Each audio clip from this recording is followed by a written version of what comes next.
Missing persons cases are different in a place like Daggerland. In Westlake or even North Olmsted, a kid goes missing and there's helicopters, news crews, half the city looking. Here, you had a couple deputies, some volunteers, and whatever neighbors are still willing to tromp through the woods with a flashlight after dark. Most times, they don't find much. The thing is, these cases are almost worse than murders. With a murder, at least there's an answer.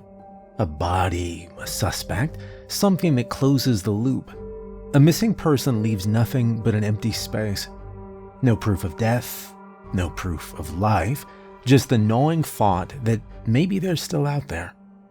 In a town like this, that uncertainty spreads like a layer of underlying rot. Jenny Harper had been at the town meeting that evening, sitting stiff-backed in the folding chair while Sheriff George Lost laid down the rules. No going near the lake after dark. No walking alone along the shoreline. No children near the water. If you see something strange, call the sheriff immediately. He didn't sugarcoat it. There was something out there. She'd come home with those words burned into her brain, repeating them to herself like a talisman, as she locked up the bakery, again as she drove home, and again as she walked through the front door. Now at home in her kitchen, she recited the sheriff's rules word for word while she wiped down already clean counters. No lake road after sundown, she said, scrubbing a spot that wasn't there. No water past your knees. If you hear something calling your name, don't answer. Daniel Harper leaned on the doorway, arms crossed. He'd heard it all 3 times already. Jenny, he said, the kids aren't going near the lake. We got school, work, life. Look, baby, we don't need to turn this into some kind of... The sheriff is not a hysterical man, she cut in. If he wants to lock up the town, it's because he's seen something. You weren't at the meeting. You didn't see his face. Look, Daniel began. What I see is you going overboard. Locks are fine, honey. Rules are fine, but you're talking like... I want us out of here, she said suddenly. Just for a few days. We can go to my mom's in Cleveland. We can take the kids and we can stay there until things calm down.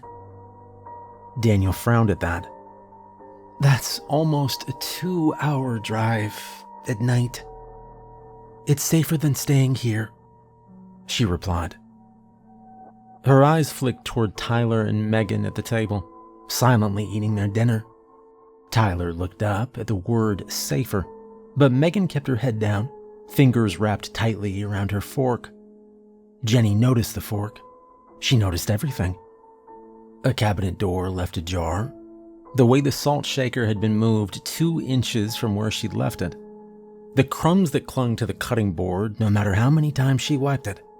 Once she spotted something out of place, she couldn't let it go, not until it was fixed. Daniel had lost count of the number of times she'd stopped mid-conversation to straighten a picture frame or refold a dish towel. It wasn't just neatness. It was her way of keeping her fears under control. When the world got messy, when things happened that you couldn't explain or stop, she doubled down on the things she could. A crooked lampshade might get 3 separate adjustments before she was satisfied. She'd check the locks, then check them again, then run her fingers over the deadbolt just to feel it was right. That same restlessness was in her voice now. Daniel hesitated. Then he nodded. He knew his wife and he loved her, but Daniel understood that she wouldn't stop worrying until they left. Okay, honey, okay. We'll pack up and go. Jenny moved fast, because moving fast kept her from thinking too much. She made piles on the bed, 1 per person, shirts folded the same way, socks nested heel to toe, toothbrushes zipped into clear bags. She wrote a list on the back of a bakery receipt. Chargers, inhaler, snacks, water, cash. Underneath, She wrote the sheriff's exact rules in cramped block letters and tore the receipt free. Taking her first load out to the car, she taped it to the dash with a strip of blue painter's tape from the junk drawer. Her son Tyler stuffed a flashlight and his monster book into his backpack. He hovered in the doorway, half excited, half pretending he wasn't. "Are we really going to Grandma's?" "For a few days," Jenny said. "Shoes on, come on, hoodie." Her daughter Megan padded down the hall, hugging a stuffed rabbit with one flattened ear. "Does Grandma have nightlights?" she asked. "She does now," Jenny said, smiling, and dropped 2 plug-ins into the bag. Daniel did a pass for cables in his laptop. He glanced at the answering machine with 2 red blips and hit play. Mendez's voice from the station, asking folks to respect the curfew. Another from a neighbor saying the meeting got pretty serious. He deleted both and grabbed the car keys. At the door, Jenny set her palm on the deadbolt, pressed, counted to 4. She tugged the handle twice, breathed, then tugged it a 3rd time. Daniel could have teased her, but he didn't. He opened the garage instead. They finished loading the SUV. Jenny buckled Megan, then checked the buckle, then slid the strap flat because twists meant bruises. She did the same for Tyler, ignoring his eye roll. Daniel started the engine, and they rolled out slowly, tires thumping quietly on the seam at the end of the driveway, and hummed away into the night. The headlights washed over the neighborhood as they drove. They took a right at the main road and made it a half-mile before stopping at the temporary sign someone from the county had bolted onto a post. Lake Road closed after dusk, by order of the sheriff. The metal looked fresh, the letters stark. They didn't have a choice. This was the only way out to I-90 West and to Cleveland. "Windows up," Jenny said, her eyes fixed straight ahead. "We don't stop for anything." She took her husband's hand as they slowly pulled past the sign and onto Lake Road. Houses thinned, replaced by long stretches of scrub and the occasional dock lane arrowing toward the dark water. Far out, a buoy bell clanged once, a lonely sound carried up by a wind that smelled faintly metallic. Daniel watched Jenny's profile, how she scanned the shoulder, then the mirror, then the dash like a pilot before takeoff. The painter's tape with the sheriff's rules fluttered whenever the vents clicked on. Lake Road was narrow here, hemmed in by brush on the left and the steep drop to the water on the right. Guardrails ran in broken segments, their reflectors catching the headlights in quick white blinks. Between them, the lake showed through, black and endless, its surface rippling just enough to break up the moon's reflection. Every so often, the beam swept over a dock lane, plunging toward the water. Most were chained off, but a few stood open, the gravel shining faintly in the low light. Daniel kept his eyes forward, hands steady on the wheel, but Jenny noticed how his jaw shifted every time one came up. The road felt quieter than it should have. Even the tires seemed muted. Somewhere out on the lake, the buoy bell gave a single hollow clang. In the back seat, Tyler leaned forward, eyes bright. "Josh said he saw a monster in the water. A real monster." His tone a mix of excitement and disbelief, like he wanted it to be true. Daniel grinned without taking his eyes off the road. "There's no monsters, Tyler."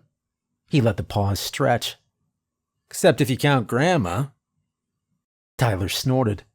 Megan giggled into a rabbit.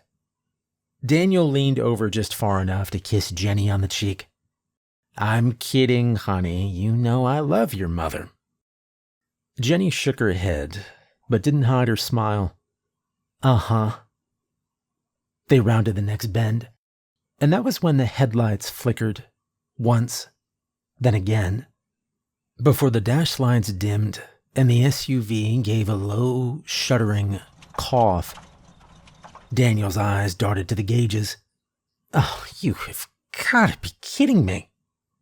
The engine sputtered, caught for half a second, then died completely.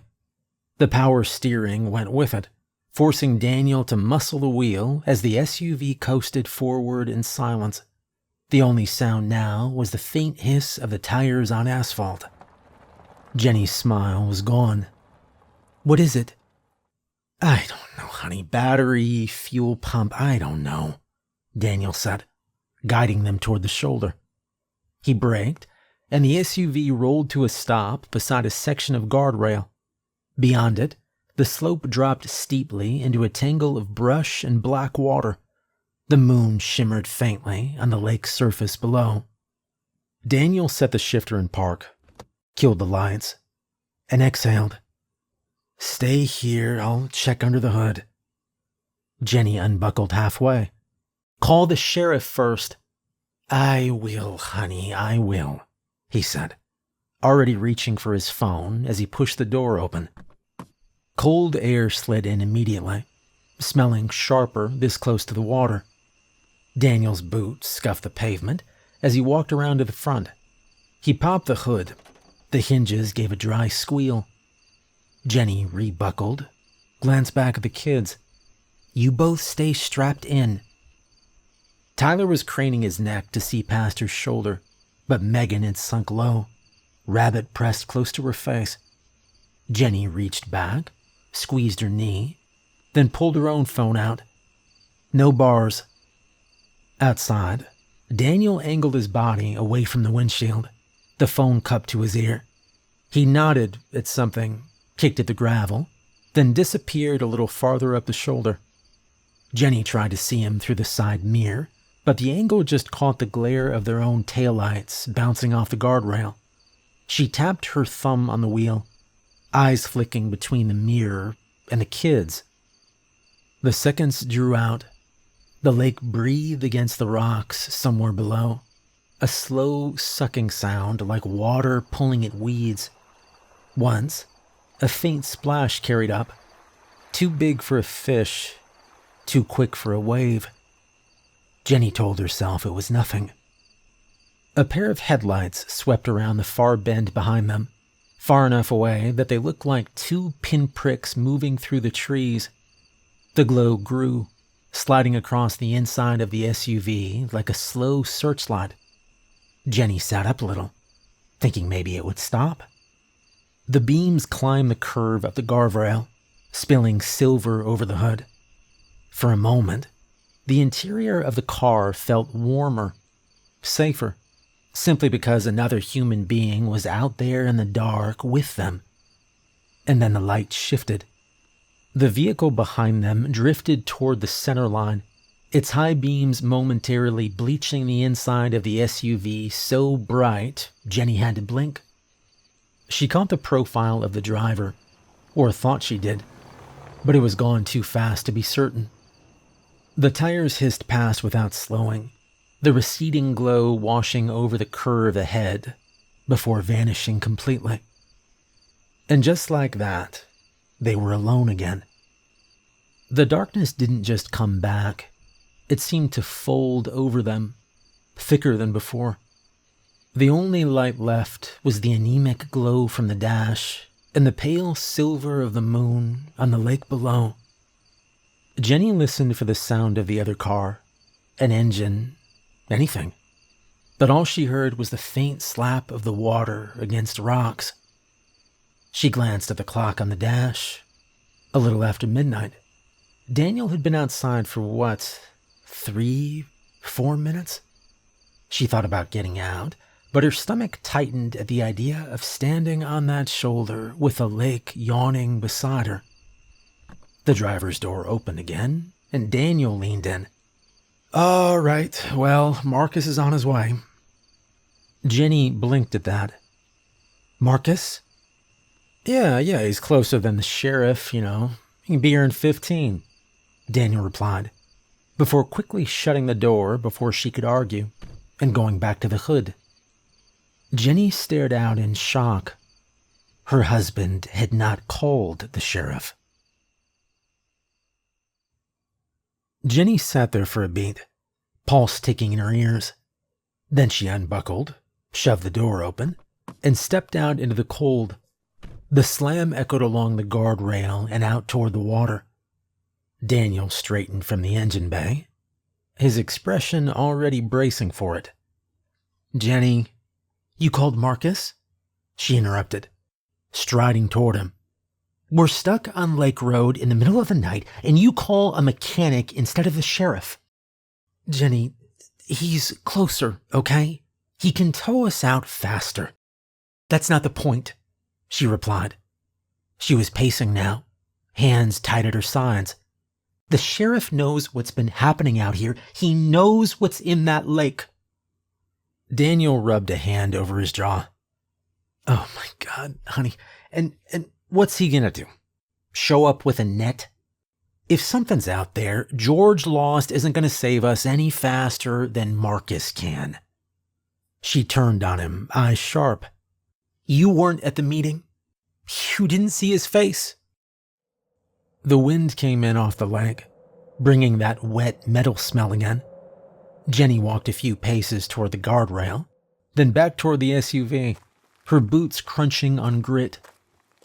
"Jenny," Daniel warned, glancing toward the kids through the windshield. "You're scaring them."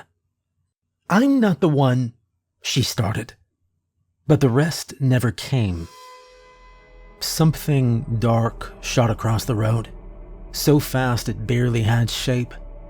Just motion and weight, and the sickening thud of impact.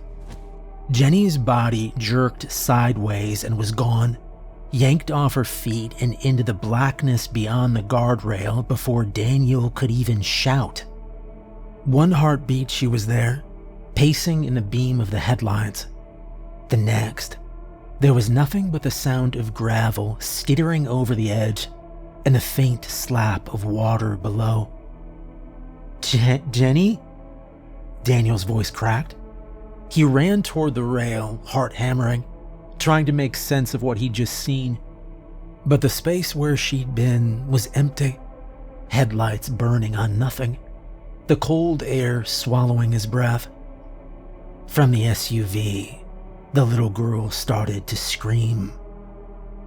Daniel spun toward them, caught their wide, tear-filled eyes in the headlights' glare, then vaulted the guardrail without thinking. His boots hit the loose gravel on the far side, sliding a half step before he caught himself and started down the slope. It was steeper than it looked. The ground gave way under his heels, clumps of frozen dirt and stones tumbling toward the water. He used one hand to brace against the brush, the other out in front, ready to grab her if he saw her. "Jenny!" His voice came back to him smaller than he expected, swallowed by the cold air. The lake was a dark mirror at the bottom, the moonlight wavering across its surface. He scanned the shoreline for movement, a ripple, a shadow, anything. But it was just black water breathing against the rocks. Another few yards down, and the smell hit him. Sharp. Wet. It clung to the back of his throat. His breath puffed in quick bursts as he kept moving, the sound of the kids crying fading behind him. Then, from somewhere just out of sight to his left, came the faintest splash. Not the lazy slap of water against stone, but a clean, deliberate drop. Daniel froze, every muscle tight. "Jenny?" No answer. Just the water and the wind. He took another cautious step toward the sound, his boots crunching against the gravel. Moonlight caught movement ahead. A shape, low to the ground, its outline broken and hunched. For a heartbeat, Daniel's brain refused to process what he was seeing. Then it shifted, and he saw the trail. A dark smear glistened on the pale stones, leading from the base of the slope to the water's edge. His eyes followed it, and the air seemed to drain out of his lungs. Jenny lay face down at the end of it, her arms limp, her hair dragging in the sand. Something was dragging her. Its claws were sunk deep into her calves, hooked through denim and skin, and it moved in a strange, halting shamble. It moved deliberately, without haste, like it'd done this many times before. Each lurch dragged her another foot toward the lake, the tip of her shoes leaving shallow furrows in the wet gravel. The thing kept dragging her until the black water lapped at her knees, never looking back, never loosening its grip. Daniel thought for a strange, disjointed moment that there was something almost playful in the way it moved. It wasn't just hauling her, it was savoring it. The sway of its shoulders, the little hitch before each step. It made it look like it was keeping time to music. A memory surfaced, uninvited. A reality show he'd caught on TV a few nights back, where a couple was doing the tango. That same deliberate, side-to-side rhythm, the controlled steps, the flourish at the end. This thing was doing that, but with his wife's blood trailing behind it. Daniel's mind flicked between disbelief and rage, but his body was already moving. His hand went to his pocket, fingers closing around the slim handle of his pocket knife. He snapped the blade open without looking, the metallic click sounding small against the water's hush. "Hey," he called. That was all he could think to say. The thing stopped mid-step. Its head swiveled toward him in one slow, fluid motion. Moonlight caught its face, and there it was. Teeth too long, a grin too wide, as if the sight of Daniel was funny. Terror surged cold through Daniel's chest, but he was already moving, splashing into the shallows. The lake swallowed his boots in a single step. Then the water was at his thighs, then his waist. He kicked off the bottom and swam hard, eyes locked on Jenny's still form as the ripples closed over her. The creature didn't move. It just waited. Inside the SUV, Tyler and Megan sat frozen in their seats. The headlights still burned down the empty stretch of road ahead, but it felt darker somehow, as if the light didn't reach as far as it should. Megan sniffled, clutching her rabbit so tightly her knuckles went white. "Where's Mom and Dad?" she whispered. Tyler shook his head. He didn't want to answer because he didn't know, and because saying it out loud might make it real. The car was too quiet. The only sound was the faint tick of the cooling engine and their own breathing. Every so often, a gust of wind rattled the branches along the slope, and Megan would flinch. Tyler gripped his flashlight tighter, angling it toward the floorboard so its glow didn't spill onto the windows. He kept telling himself not to look toward the water. Megan sniffled again. "I don't like it here." Neither of them moved. Then, under the soft rhythm of the waves, came another sound. Low at first, almost like distant thunder. It grew, a steady, throaty rumble rolling over the curve of the road. Tyler's eyes shot to the rearview mirror, but the darkness there stayed unbroken. The noise swelled, joined by the faint crunch of tires on gravel. Headlights crested the bend behind them, washing through the SUV's interior like daylight. Megan let out a shaky breath. It was a pickup truck. The truck's engine idled low, filling the silence with a heavy hum. Its headlights stretched long across the guardrail, cutting sharp shadows into the slope. Megan pressed closer to Tyler, clutching her rabbit to her chin. Her eyes stayed locked on the rear window until a shape moved across the beams. A man stepped in the light, his limp pronounced as he came forward. His coat hung heavy around his shoulders, and in his hand a small toolbox clinked with every uneven step. Marcus Wilkins, the town mechanic. Marcus looked older than his years, though no one could quite pin down how old he actually was. Thin but wiry, his frame had the kind of strength that came from decades of lifting car parts and tires rather than gym weights. His shoulders carried a permanent stoop, and he favored his left leg with a subtle limp that made his gait uneven.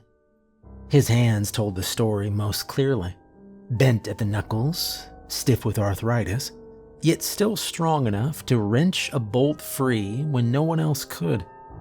Grease was embedded so deep into his skin that it never fully washed out. Even his fingernails carried permanent stains, like shadows he couldn't scrub away. His face was sunken but sharp, with hollow cheeks and eyes that seemed both weary and alert at the same time. His thinning hair, once black, was now almost completely gray, and he wore it cropped short to keep it out of his work. Despite the wear, there was a steadiness about him. A man who knew every rattle and cough of his customers' cars, and who carried that knowledge like armor. He'd lost his wife the previous spring, brain cancer taking her slowly. Since then, Marcus had driven his old truck more, always on the lookout for work to keep himself busy. His only son, Tommy, lived out on the Pennsylvania coast, visiting maybe once a year. Marcus didn't hold it against him. His son had his own family, his own life. But that did mean the shop was quieter than it used to be, and Marcus filled the silence the only way he knew how, with work. And not just paying work. Somewhere along the line, kids in town had figured out that if your bike chain snapped or your handlebars wouldn't straighten, Marcus was the one who could fix it. No charge, no lecture, just a nod, a few turns of a wrench, and the thing was working better than new. Word got around, and before long it became something of a ritual. A bent frame or broken pedal meant a trip to Marcus's shop. He'd even fixed up little Tyler Harper's bike last year. The boy probably didn't even remember. It was just one of those small-town miracles kids take for granted. But Marcus remembered. He remembered every chain he'd set back on its sprocket, every wheel he'd trued. And the very same man who'd once mended what Tyler thought was an impossibly broken bicycle was about to save his life. Marcus stopped at the side of the SUV, bending to peer through the glass. His face was tired, worn by years of hard work and long winters, but steady in a way that made Tyler's chest loosen just a little. "You kids all right in there?" His voice was muffled through the glass, but calm, normal, like this was just another breakdown on just another night. "Where's Mom and Dad?"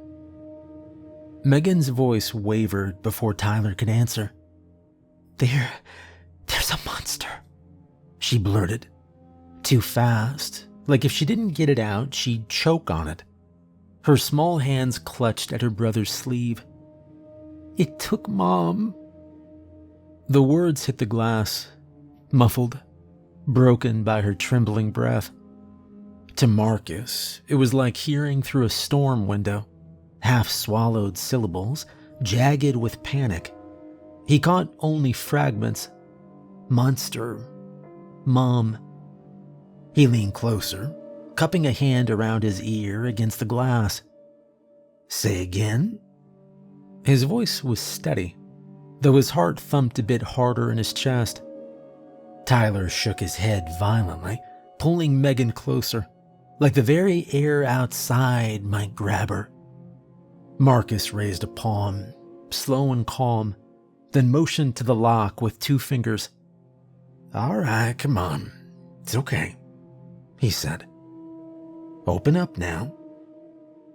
For a long moment, nothing moved inside. Just two pale faces staring back, eyes wide, chest heaving. Then, with a tiny metallic click, the lock slid. Marcus eased the door open before they could change their minds. "All right, come on," he murmured, helping Megan down first, then Tyler. His big hands steadying them both, as if they were made of glass. He guided them toward his truck, his body angled between them and the darkness at the tree line. "All right, get in now," he said. "You're safe. I'll take care of you." He got them into the back seat of his truck, closing the door with a gentle but firm click. Megan clutched Tyler's arm so tightly her knuckles whitened. Both of them pressed together in the dark cab like they thought the glass might shatter in any second. Marcus gave them a steady nod, a half smile that didn't quite reach his eyes, before circling around to the driver's side. He slid behind the wheel, fished the radio handset off its clip, and thumbed the button. "Hey, Sheriff's Office, this is Marcus Wilkins out on Old Lake Road. I got 2 kids here, scared out of their minds. Something happened. I need somebody out here soon as possible." A burst of static, then a woman's voice crackled back through the line. "Marcus, this is Mendez. Sit tight and I'll get a unit to you right away. Where exactly are you?"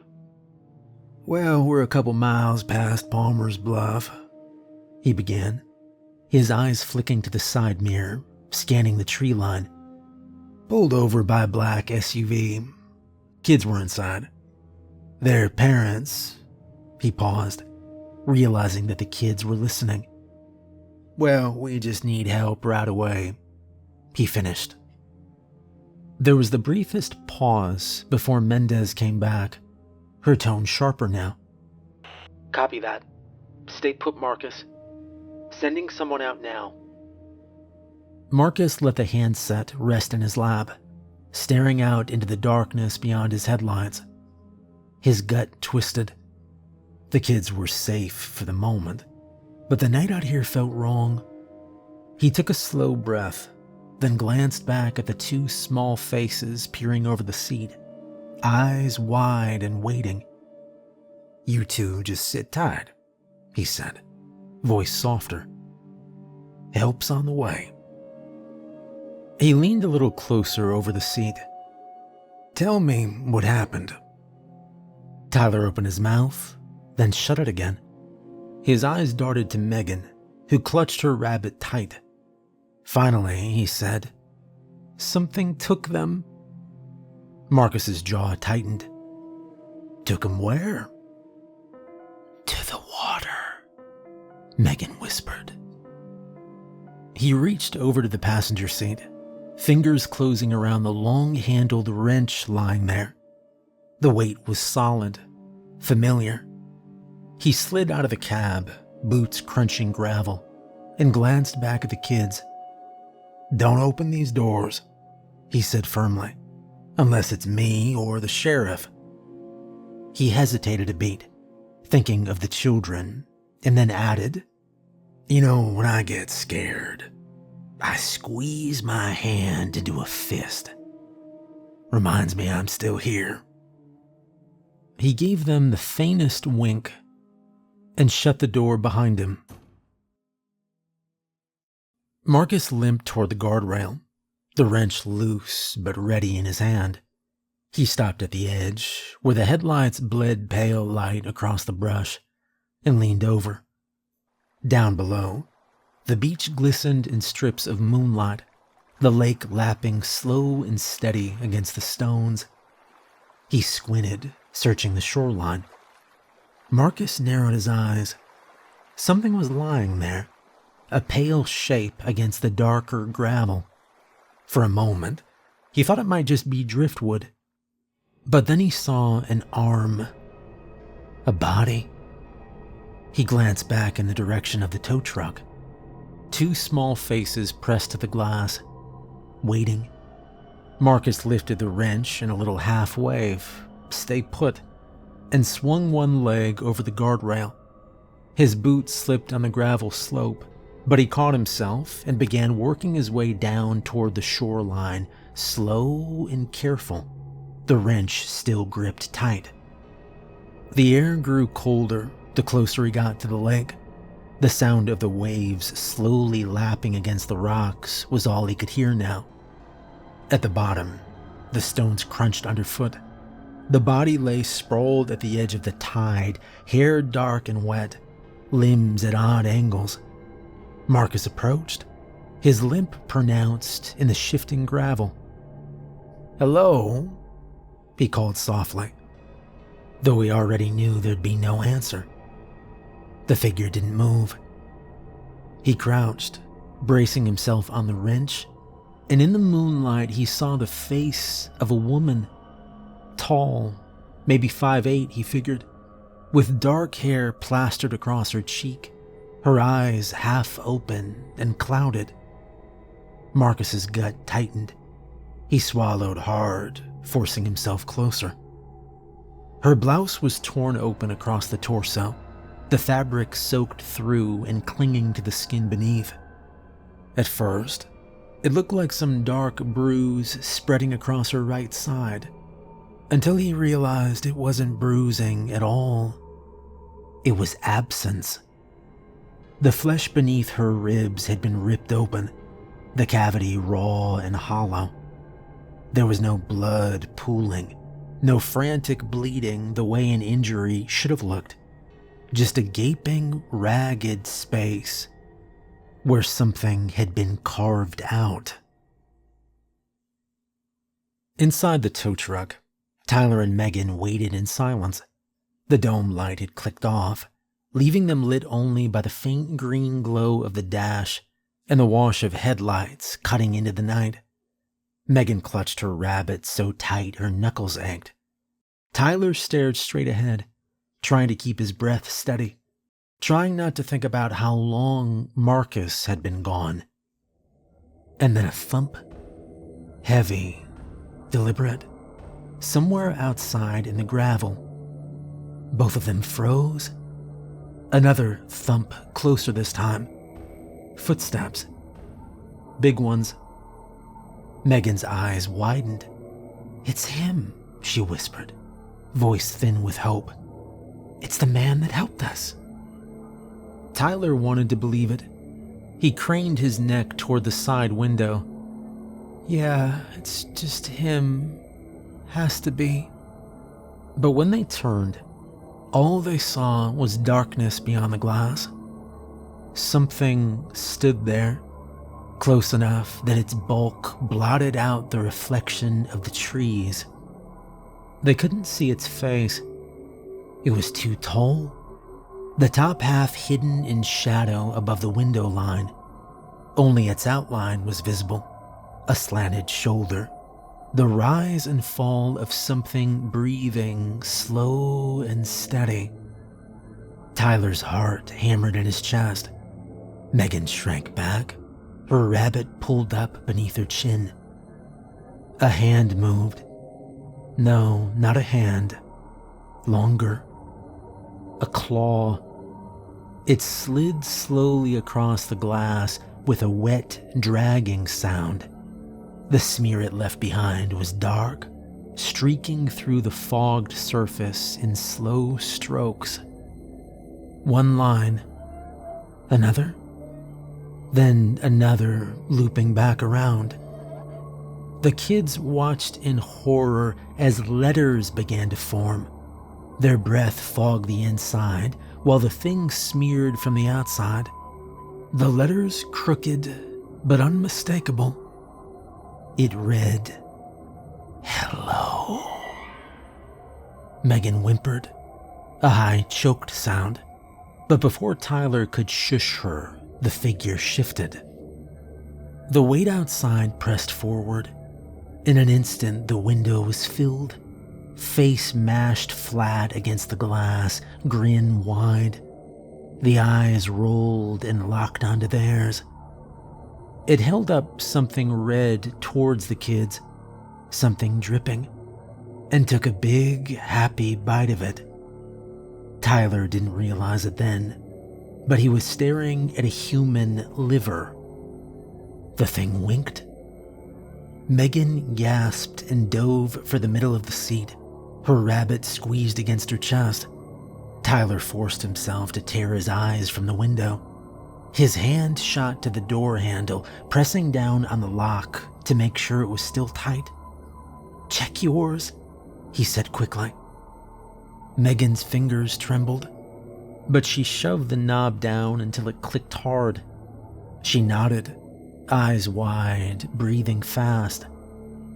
For a moment, the cab was silent. Outside, the creature was still, and then it leaned back, grinned, and tilted its head toward the handle. Slowly, it lowered one long claw until it tapped against the keyhole, like it was testing the shape. And then the claw slid inside. The sound was worse than they imagined. A scraping, scratching whine that made Megan clap her hands over her ears. Tyler bit his lip, frozen, watching the thing's shoulders shift as it probed with exaggerated care, twisting the claw as if it were a skeleton key. The creature pressed its face closer to the glass, eyes rolling toward them, grin widening as it worked. It was enjoying this. There was a scraping sound, and then click. The lock popped up with a tiny sound. The claw lingered there for a moment, savoring it, and then it slid up to the handle, curling slow and deliberate around the chrome. The door trembled as the latch began to ease back. The gap opened no more than an inch, and then crack. A blur of iron smashed across the creature's head, just below its left eye. The blow rang out sharp against bone. The thing reeled sideways with a wet grunt, teeth snapping together as its grin finally broke. The kids flinched at the noise. Megan began screaming before she even realized what she was looking at. A figure stood just outside the headlights, bent slightly, chest heaving, both hands locked around the long wrench slick with lake spray. Marcus. He didn't say a word. His face was pale, eyes locked and burning, as if he hadn't climbed back up from the shoreline at all, but risen out of the earth for this one moment. Marcus lifted the wrench again, high and tight against his shoulder, knuckles wide. His bad leg trembled beneath him, but he didn't step back. For a heartbeat, neither of them moved. The creature straightened slowly, its hunched frame unfurling under the wash of the headlights until it seemed too tall, too broad to be standing on the narrow strip of road. Water dripped from its shoulders, pattering softly against the asphalt. Marcus held his ground and stood between the creature and the children, wrench raised, chest rising and falling, jaw tight as stone. They faced each other in the pale light, two silhouettes locked in a standoff, an old man with a bad leg, hard years etched into his hands, staring down a thing straight from a nightmare.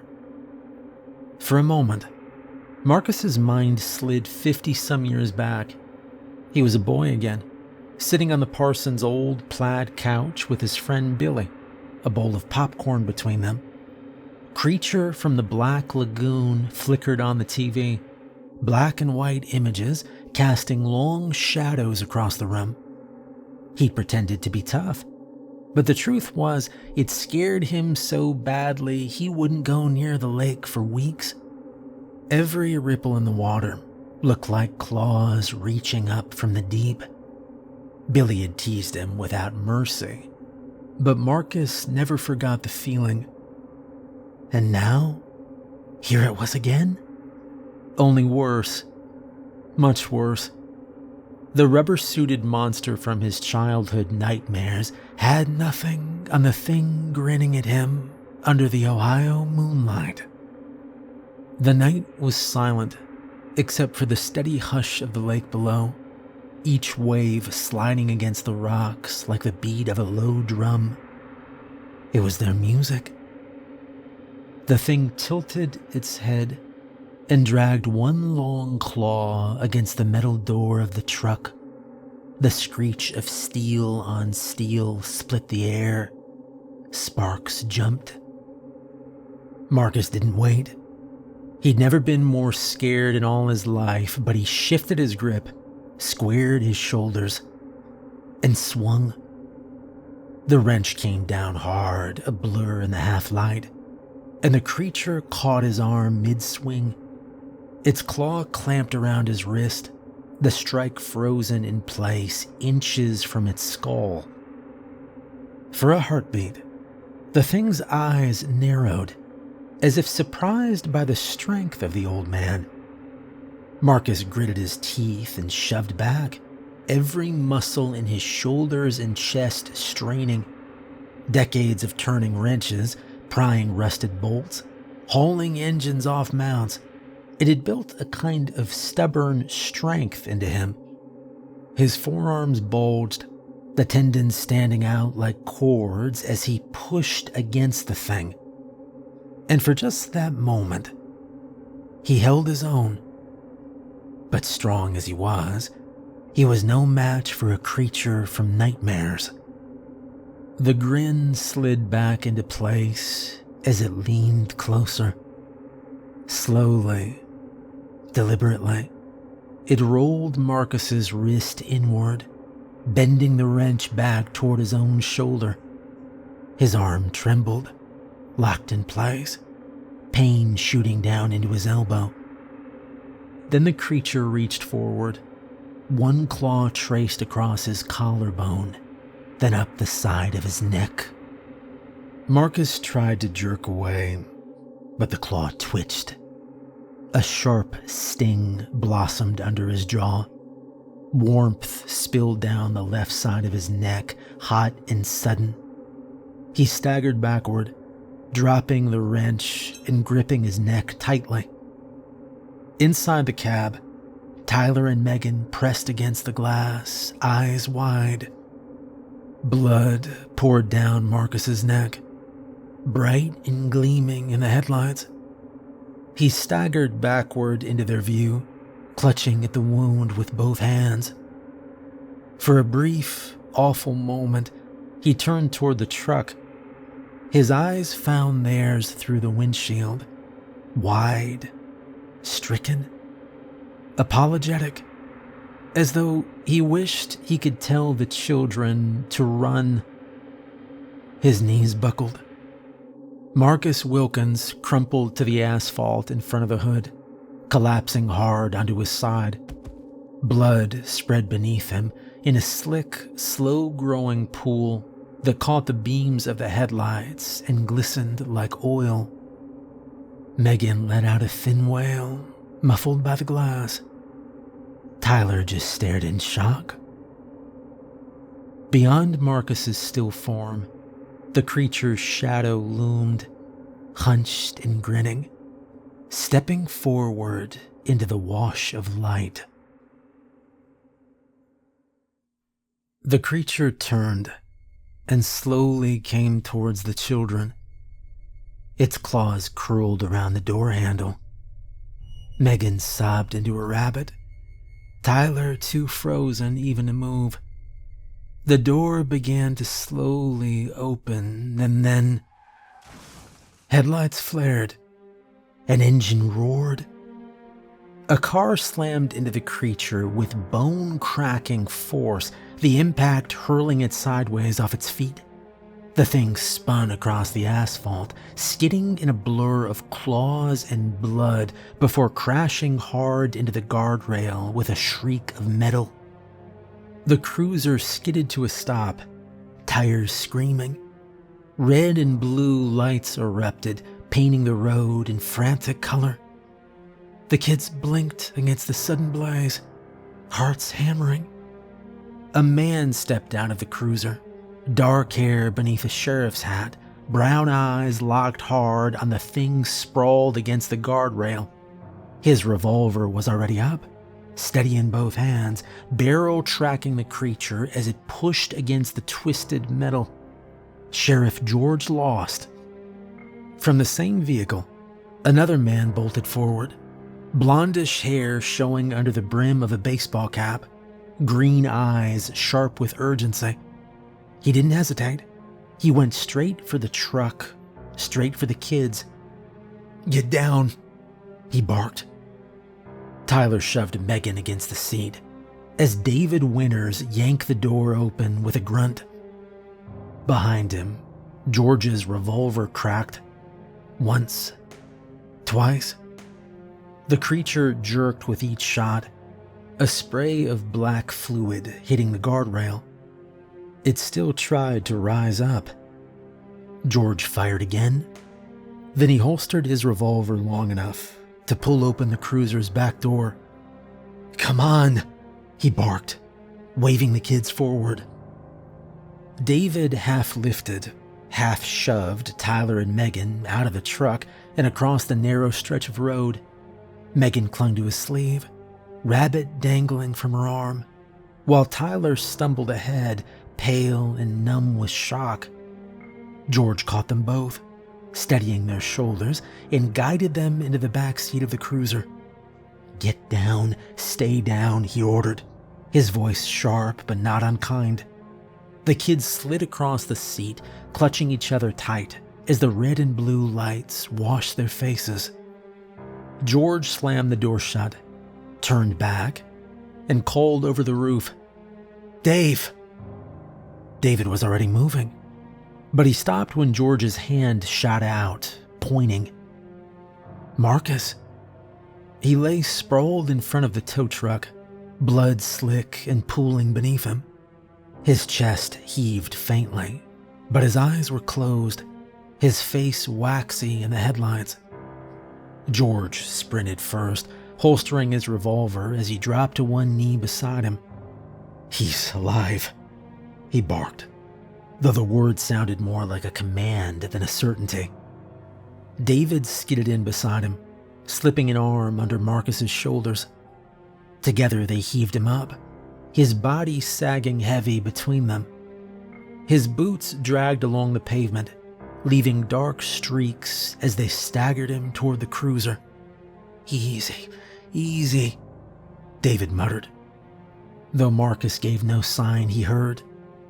His head lolled against George's shoulder, blood soaking down both their sleeves.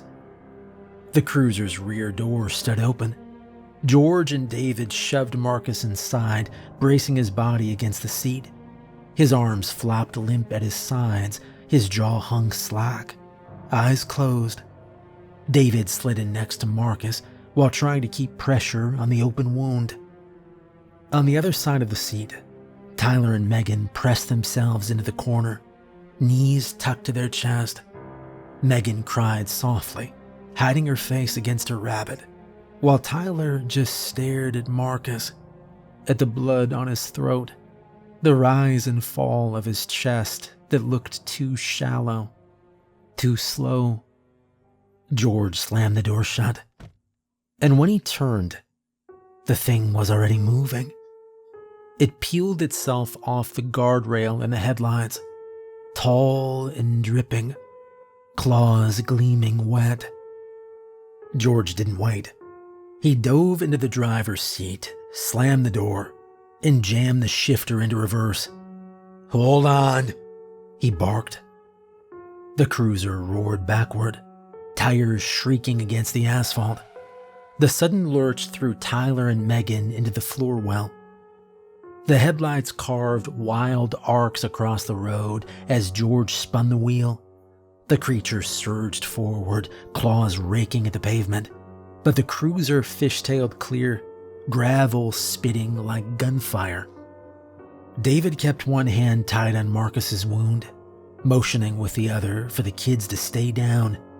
Go, go, he said.